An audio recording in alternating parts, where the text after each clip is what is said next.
My name is Winnie Q. I am the co-founder of Avanasi Labs. So before I start, I just want to give a brief introduction of myself. I actually graduated from this school more than 10 years ago. Oh, wait, yeah, more than 12 years ago, actually.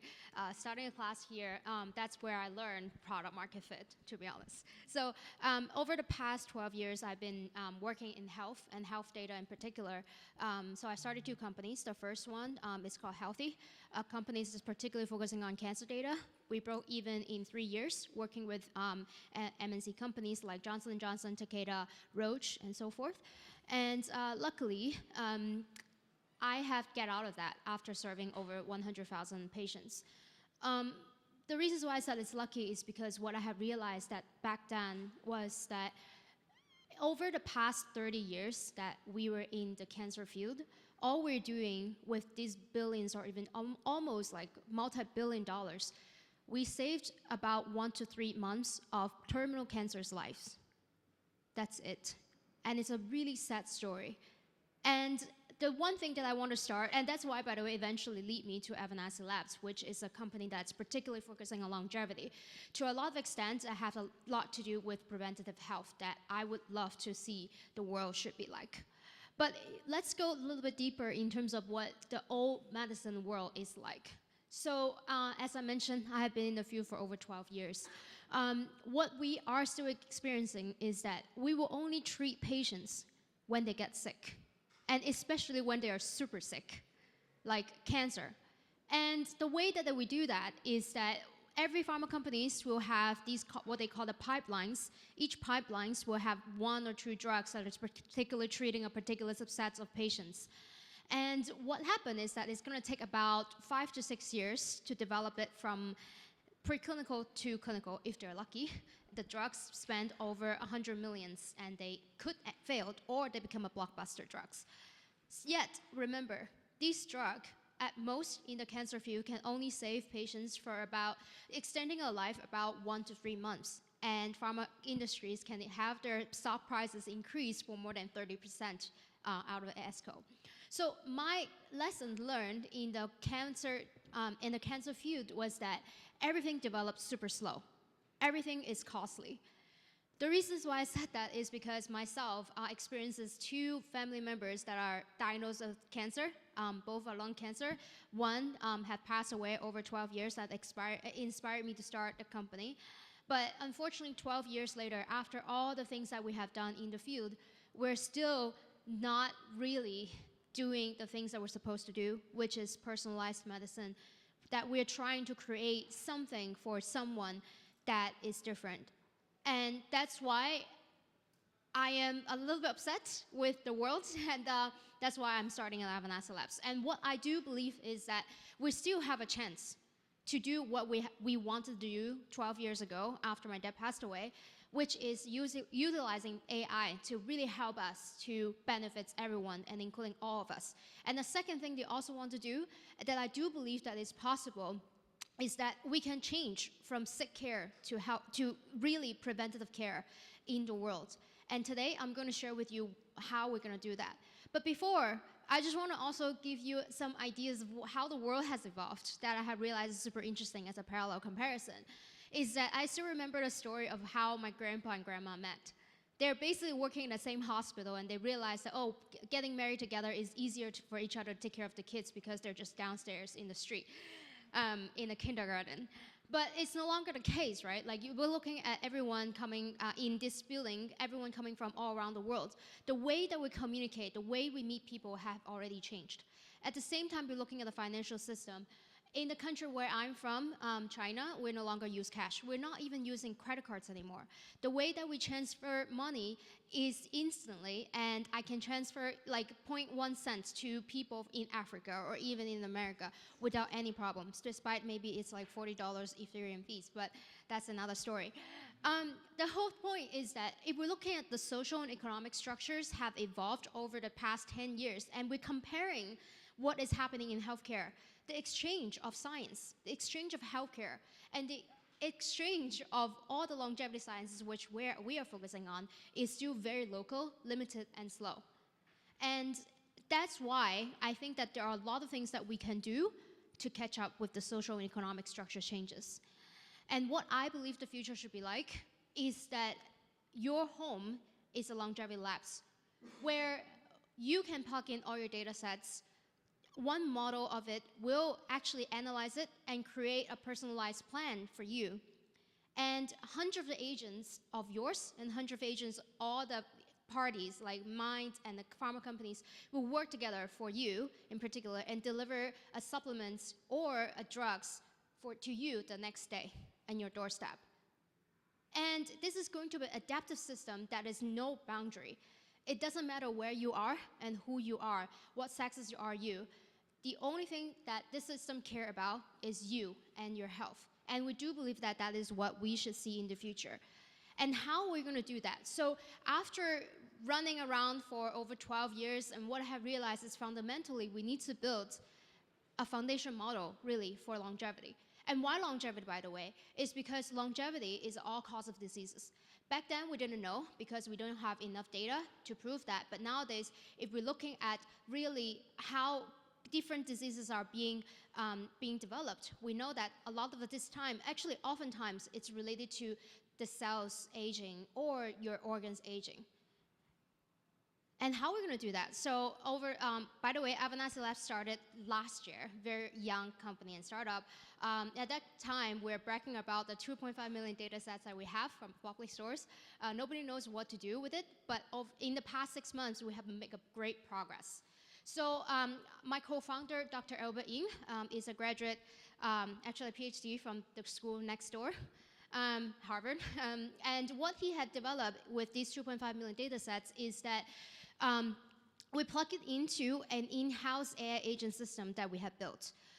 This agent itself will help us to mine all these 2.5 million data sets, created hypotheses based on all the published publications that we have found in the longevity field. They will verify it and validate statistically. And not only that, the AI agents will also publish paper directly for the scientists. So basically what this does is automating the whole process of hypothesis to target ID. Everything automate and almost replacing a scientist's work. The results, I'm so proud to mention that in the past 4 months of development, we have over 1,000 plus targets, particularly for anti-aging therapies. On the right-hand side, the volcano plots, each dot represents therapies or targets that has association, or some of it have causality or correlations with your aging, the aging reasoning, ranging from your genes to therapies and to environmental factors. One of the highlights I want to show you also is the results, right? How this is actually going to help us in the longevity field. And if you're looking at the left-hand side, the mice that is already losing all their hair, it's about a 20 months old mice that has equivalent to 65-year-old of a human being. And after 3 months of low-dose treatment of one of the AI drug discovery drug out of our platform, now we call the AVX, the mice have grown back its hair. It's also reduced of frailty index score by 30%. That basically means that usually the mice is walking like an old person, but no longer the case.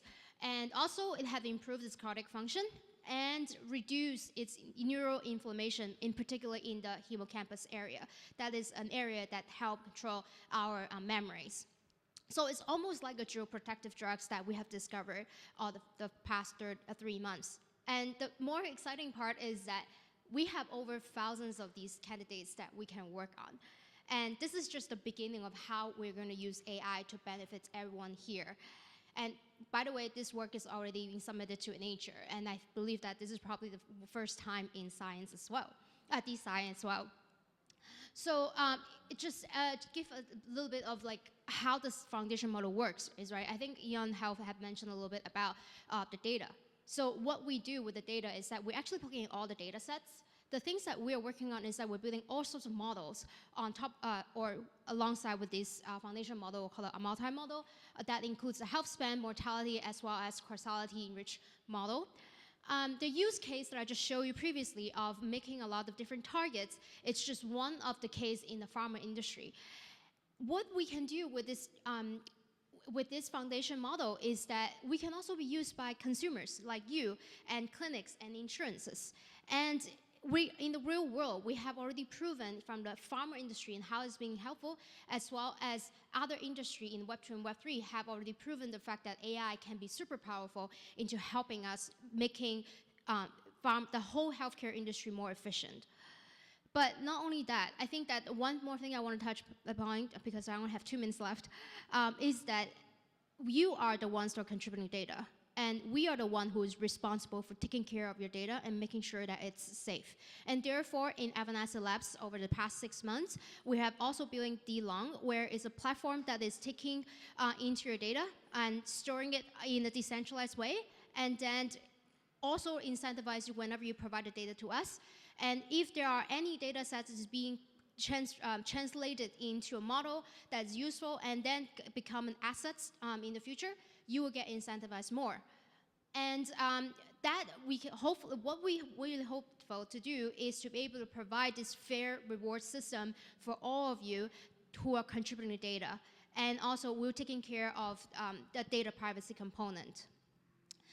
One more thing about the infra. I know that many people have said that, oh, we're always building infra. But one thing that we take it seriously, and also one of the things that I'm passionate about, is really trying to solve what Program had mentioned, make something that user wants.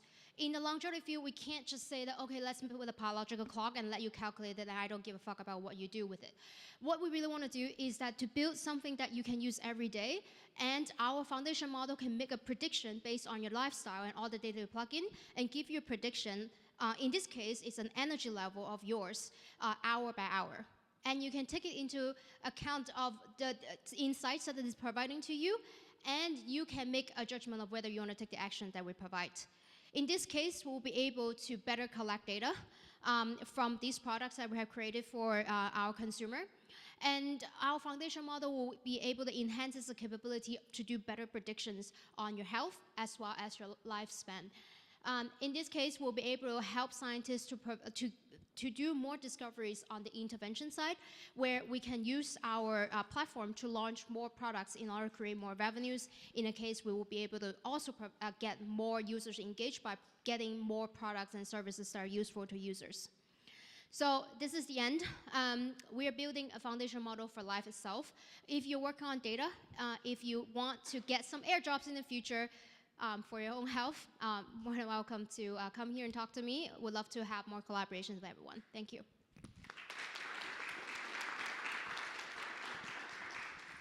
Thank you, Winnie. Do we have any quick questions before we move into the next speaker? Okay, we'll have time for 2, and then maybe another one for a panel discussion later. Okay.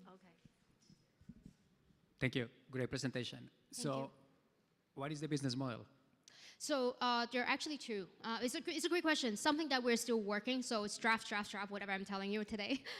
So first is on the early stage assets. That includes your data sets, includes your the model that is being developed by scientists, and all those would. It's because it's high risk, so we don't know what we can produce out of those. Those will become a launch platform that we can probably create an index and whatever for people to kind of make predictions on, for example, your sleep, and people in this building how their sleep look like, and then we can play around with that.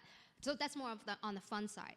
The ones that is later stage, we're still going into the more traditional route by working with pharma. In fact, the model that we developed, we have already successfully get LOIs with AI drug discovery company that's already in clinical trials. So we'll be receiving milestones and royalty fees from that. Okay, maybe one more question. Hello, yes. I just wanted to ask if you could elaborate more on the data security side. What do you want me to elaborate on? Just like what platform you're using and any audits or...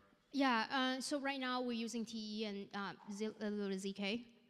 TE is something that we're mostly focusing on, but we're also working with other platforms too for data storage as well as additional privacy as well. So yeah, we can talk more about that as well and have the team to answer further technical question. Yeah, thank you. Yeah, because data privacy and security, especially with health data, is very important. Yeah, and also the DPIN is also our strategy as well, creating something particularly only owned by you locally, not by us.